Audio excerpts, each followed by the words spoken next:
There's a pretty one, Ulysses.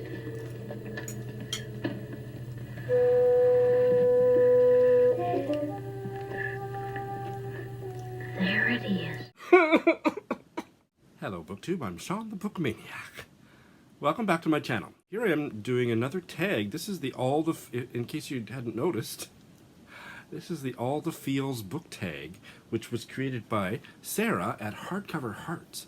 It's a wonderful new tag, and I didn't decide until today that I was going to do it because there was just a couple of the prompts that didn't fit me at all. But I've come up with, I think, pretty, good answers to most of them. Almost all of them, so I'm happy to do it. It's a fabulous tag, and I've really enjoyed watching other people as they answer the prompts to be extending a discussion which Sarah began about emotions and visceral responses to what we read. I'm a very emotional reader. In fact, it's the only reason I read. Intellectual bullshit is bullshit for me. If there's no emotional satisfaction, can you guess what I do? I bail. Emotional satisfaction is the only reason I read. Period. So, without further ado, let's begin. So, unfortunately, question number 1 is one that I draw a blank for. It's, what is your instinctive physical expression of delight with a book?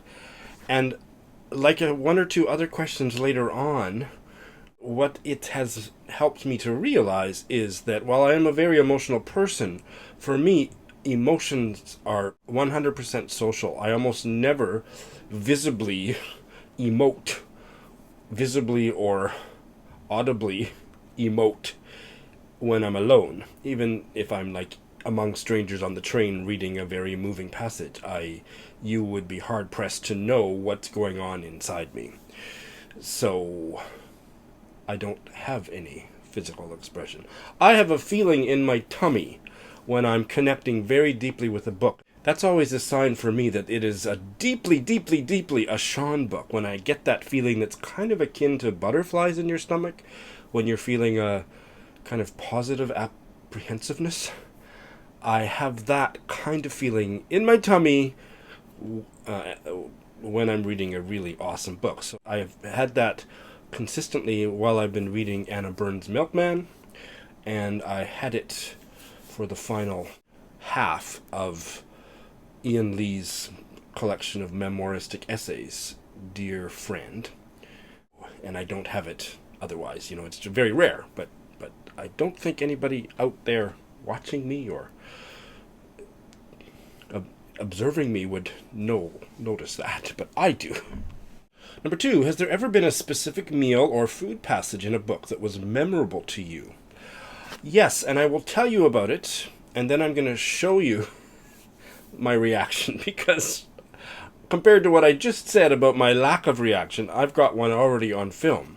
So it concerns this fantastic novel, an Indo-Canadian novel, The Parcel Bite, Anosh Irani, which I read during Booktubeathon last year. And it is about Madhu, who is a hijra in Bombay, and she is a retired sex worker. She's 40 in the present of the novel, and what a fascinating character. When you understand what the title means, it's harrowing. The suppliers of the children of the girls, and I mean girls literally, who are abducted or bought and brought to Bombay to become, we need to abolish the word child prostitute from our language because it's always rape or assault or abuse. The term child prostitute is too tame. The young girl gets groomed and trained, and that process was horrendously violent, and Madhu, as a much younger woman, intervened as the men were being so grotesquely violent with these 10-year-old girls to get them to obey and learn the ropes. Just horrifying, hey? And she convinced them to let her look after the grooming, the training. Those girls were called parcels as they were being brought from the boonies of India into Bombay and delivered to the brothel. They were called parcels. So Madhu does take over that grooming, that training process, and makes it more humane. But what does that mean morally? It's like making the method of execution more humane. Yes, it's better than inhumane, but the end result is the same. So there's all kinds of moral questions that are just heart-achingly explored in this powerful novel. And Madhu's life story, I'm going on too long. Madhu's life story is also really compelling. And when she was about 10 years old, or 11, 12 years old, as a intersexed character, if I'm remembering that correctly, a year later, her father sends her to the corner store to buy his favorite dessert or candy called gulab jamun. And while she was at the store buying it, she had her first encounter with the madam of the brothel, Gurumai. And that's their first meeting, and Gurumai loves gulab jamun as well, and it becomes kind of this link between her family of origin and the new life that she enters. So I didn't know what gulab jamun was, and I found that I could order a can of it from Amazon Japan. So during Booktubeathon, I got it, and I'm going to show you maybe 2 or 3 minute excerpt from that video because it is rather entertaining. I apologize for continually forgetting the name of the candy. I'm still forgetting it. I'm having to look down at my notes every time. It's gulab jamun. It was a memorable experience. So here you go. Gulab jamun. Hey, well, I can't wait anymore. I'm so excited to try these gulab matum. Did I get it right? I just went and looked it up one more time, but I'm terrible. But sorry. But as I've been microwaving it, I've been licking my fingers. I think this is going to be an orgasmic experience. Kenji's working late, so I can't wait anymore. Here it is. Looks just like the pictures, hey? The sauce is amazing.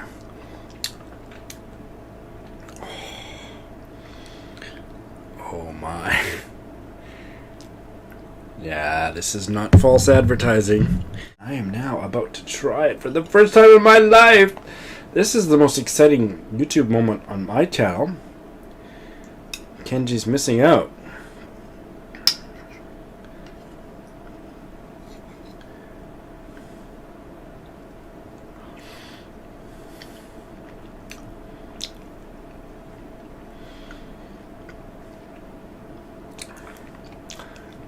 Oh.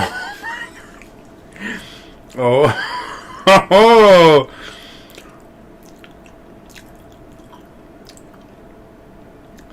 Oh, that's something very special.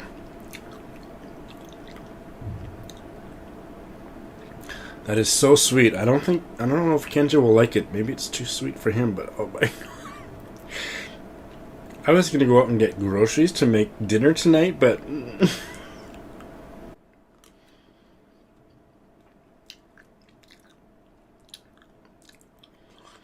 in terms of the experience of eating it, it's a little bit like, and the sweetness, it's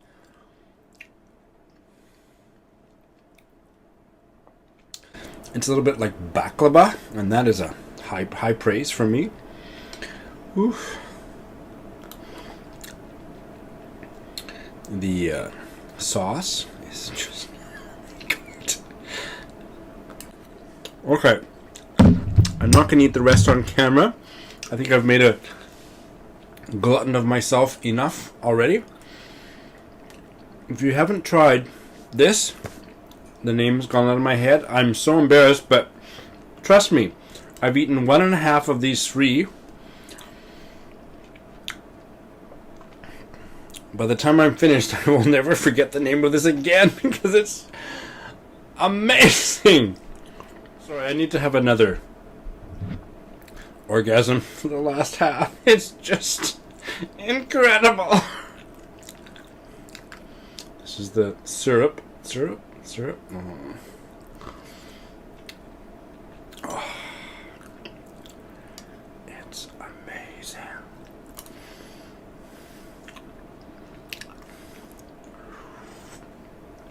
There we go. Now I can go back to work. Okay, I can't go on that long for all the prompts. 3. What was the first or most intense memory of seeing a scene or passage clearly? And I have absolutely no idea. So I certainly respond to vivid scenes and picturesque prose. So I don't know what the first one was. I have no idea, but I'm going to share with you the opening to Virginia Woolf's The Lighthouse, which I think is particularly vivid. Yes, of course, if it's fine tomorrow, said Mrs. Ramsay, but you'll have to be up with the lark, she added. To her son, these words conveyed an extraordinary joy, as if it were settled the expedition were bound to take place, and the wonder to which he had looked forward for years and years, it seemed, was, after a night's darkness and a day's sail, within touch. Since he belonged, even at the age of 6, to that great clan which cannot keep this feeling separate from that, but must let future prospects, with their joys and sorrows, cloud what is actually at hand, since to such people, even in earliest childhood, any turn in the wheel of sensation has the power to crystallize and transfix the moment upon which its gloom or radiance rests. James Ramsay, sitting on the floor cutting out pictures from the illustrated catalogue of the Army and Navy stores, endowed the picture of a refrigerator as his mother spoke with heavenly bliss. It was fringed with joy. The wheelbarrow, the lawn-mower, the sound of poplar trees, leaves whitening before rain, rooks cawing, brooms knocking, dresses rustling, all these were so colored and distinguished in his mind that he had already his private code, his secret language, though he appeared the image of dark and uncompromising severity, with his high forehead and his fierce blue eyes, impeccably candid and pure, frowning slightly at the sight of human frailty, so that his mother, watching him guide his scissors neatly round the refrigerator, imagined him all red and ermine on the bench, or directing a stern and momentous enterprise in some crisis of public affairs. But, said his father, stopping in front of the drawing-room window, it won't be fine. That's just unforgettably vivid, like I am inside that scene when I read it. That is just gorgeous. Whew. 4. When was the last time you slammed a book shut or threw a book out of rage, disgust, or frustration? Again, I don't do those things. I might go, rah! If I'm alone, but other than that, I have talked about books I've hated on several videos recently, so I'm just going to pull one out of my ass that I bailed on early, and that was a biography of, what's that asshole's name? Steve Bannon. I had on Scribd or something. Yeah, I had it on Scribd, and whatever possessed me to even try it, but it was early in the Trump era, and I thought, well, I guess I should know. But after about 3 chapters, I thought, I don't want to know one goddamn thing more about this asshole or any of these assholes, other than what I learned on Rachel Maddow and Morning Joe and Twitter, the New York Times. But no, to read a book about anything like this. So I couldn't throw an ebook across the room. I don't know the title. I'll put it up here, but I'm not recommending it to you. So there you go. Number 5 maybe is my favorite because of the way that I have chosen to answer it. Have you ever been startled by a passage in a book that wasn't a thriller, suspense, or horror book? Yes. And in order to share the scene fully, I'm not going to tell you the title or the author, because the scene is quite a spoiler for the novel, so I'm even going to change the name of the character. If you recognize this scene and you recognize the novel, you can put something in the comments about recognizing it, but please don't name it, so that other people don't. Am I being overly anal about spoilers? Personally, I don't care so much about spoilers. But anyway, I'm not going to spoil it, so I'm going to tell the whole scene to you. This novel is about a woman. She's a young mother, and she's in a rather loveless marriage. And so eventually she has a son. The son is Mike. So the man that she's having the affair with is named Michael. Some months or whatever later, young Mike is out horseback riding, and there's a terrible accident, and he's killed. Do you know where this is going? The butler comes to tell her the horrible news, and he says, "Ma'am, I must tell you that Michael is dead." And she says, "Michael!" And the butler, who knew about the affair, said, "I mean your son, ma'am." And she says, "Oh, thank God." Now, to me, that is the most chilling moment in all of English literature. Every time I think of it, oh. So, there you go. 6, what was the last time you laughed with or at a book? So, I don't laugh out loud from books maybe ever in my life. I don't think maybe I ever have. That's just not the kind of reader that I am. And I don't read comic fiction very much, but this is what I always return to when I'm called upon to talk about comedy in fiction. E.F. Benson's Map and Lucia, 1935 novel, I want to say. Something like that. And very briefly, this is about a rivalrous relationship between these two women, Miss Mapp and Lucia. And Lucia is a prima donna, and a widow, young widow, and she is a hilarious manipulator and faker, and you can't help but fall in love with her. And she and her gay friend move to a nearby town for the summer because she sees an ad in the newspaper and she wants a change. So she rents the most luxurious, beautiful home in the town. The town's name is Tilling, and that home belongs to Miss Mapp, around the same age as her, spinster, I believe.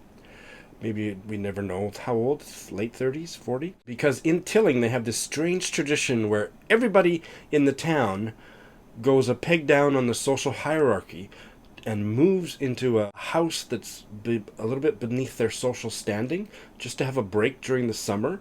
And so that's why Miss Mapp needs to rent her house out, because there's nobody above her in the social hierarchy. So Lucia moves in.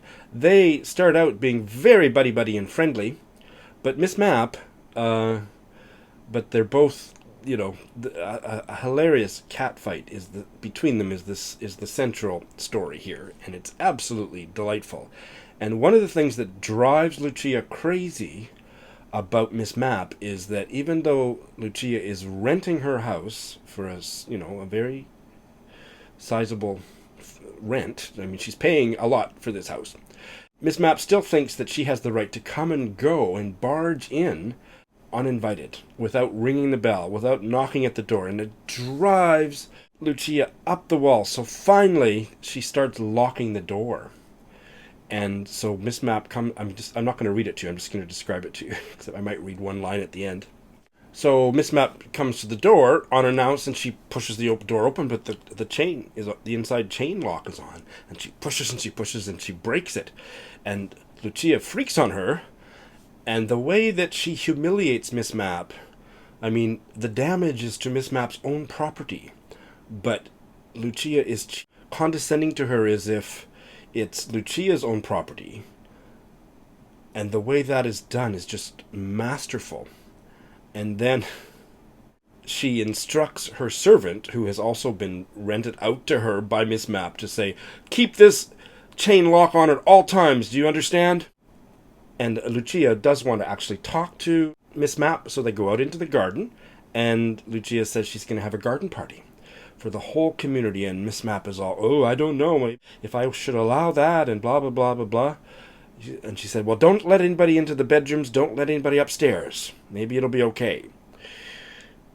And Lucia says, this is just a few minutes after the door chain incident, she says, "There will be no admission to the rooms in the house. I will lock all the doors, and I am sure that nobody in Tilling will be so ill-bred as to attempt to force them open." It's the best zinger ever. If that strikes your funny bone, do try Benson's Map and Lucia. It's just a classic. 7. What book made you feel expansive? Now, this is a word that doesn't roll trippingly off the tongue for me. I'm not a particularly spiritual person and don't seek out reading that would have that effect. However, in the last few years, I've read one book that perhaps made me feel that, and that was an autobiography by Indigenous Canadian writer Richard Wagamese, and the book is called One Native Life, a series of short, bite-sized autobiographical essays, and often having some kind of a indigenous spiritual twist to them, and I love them. I haven't enjoyed any of his fiction as much as I've enjoyed this collection. So there's that. There are 2 bonus questions. I'll tell you, so that not to end it quite so anticlimactically, I couldn't come up with anything for the second bonus question, and that was, what was a specific sense memory that a book evoked in you? And I'm sure that while I'm reading, things are twigging with me autobiographically all the time. I've gone through looked at all of my favorite books on the shelves, on my Goodreads shelf, trying to think about what autobiographical sense memory may have been triggered, and I come up with nothing. So I don't remember them, so I've got nothing. But I do have something for the first bonus question, so this is in conclusion. Read us a passage that made you feel, and tell us what you felt. I'll describe it and then I'll read one paragraph. And the passage is from the opening chapter of Olivia Manning's novel School for Love, which I read recently and discussed on my channel with Cecilia. The protagonist is a 14-year-old boy. He is an orphan, Felix, and he arrives in Jerusalem in 1945, just after World War II has ended, to live with a distant relative, Miss Bowen. He arrives at this house. He's never met her. We don't know exactly how old she was. My vision of her was that she maybe was 70, but maybe she was much younger. But she's eccentric and doesn't seem particularly pleased to see him. And there are boarders or other people living in the house, and he has no idea what's going on. And there is a servant, or ostensibly we meet her as if she's a servant, Frau Lesno, who is not friendly with him at all. And Miss Bowen is a pastor, so she has to go out and preach after dinner, and Felix is he's just lost. He doesn't know what to do. And Miss Bowen tells the servant lady, Frau Lesno, to turn on the pilot light for the bath. It needed to be heated in advance, and it's a cold, rainy night, and he is so looking forward to this bath because he's cold and he doesn't know anything, and he's feeling terrible about everything. And he goes out in the rain and opens the door to the bath house thing, and she hadn't lit it, so it wasn't hot. So he went and found where she lived, somewhere back there, and knocked on the door, and she said, "No, I didn't light it." He said, "Would you light it now?" And she said, "No." He's, nobody, doesn't know anybody, including his cousin, but she's gone out. The other people around are so unfriendly. And then this. Felix went back to the bathroom and examined the boiler. Under the tank there was a small stove to take fuel, probably wood. If he could find the woodshed, he might be able to light it himself. He went outside and looked round. The sky was black, but by the glimmer that came from the surrounding windows, he could see there was a passage running into darkness at one side of the house. That might lead to a shed. He followed it, touching with his fingertips the wet, stone house side, and came out to the garden at the back. There was nothing to be seen but a great black space. The rain had washed the snow away. The wind poured in from the blackness, steady and cold as a wind from the sea. He stood on the path, peering into the dark, but unable to distinguish anything. He knew he would not be able to find where the wood was kept. Somehow this seemed at that moment worse than anything else that had happened to him since his mother's death. He had thought himself lonely at the Shiptons, but now it was as though he had never known real loneliness before. Well, that paragraph, but that extended scene just ripped my heart out. I've never been sucked into a book so deeply. My first chapter, I just felt so deeply for him. He's so lonely. Oh! Well, there you go. This is a wonderful novel. All right, that is it. Sarah tagged a bunch of people. I'm going to tag Mel of Mel's Bookland Adventures, Greg of Supposedly Fun, Heidi of My Reading Life, Karen of Run Right Reads, Amy of From the Dusty Bookshelf, and Ula Goodnesson. And anybody else watching this, you should do it, because we're all moving into the adult side of BookTube, where we don't need to actually be tagged to do tags that we want to do, right? Thanks for watching.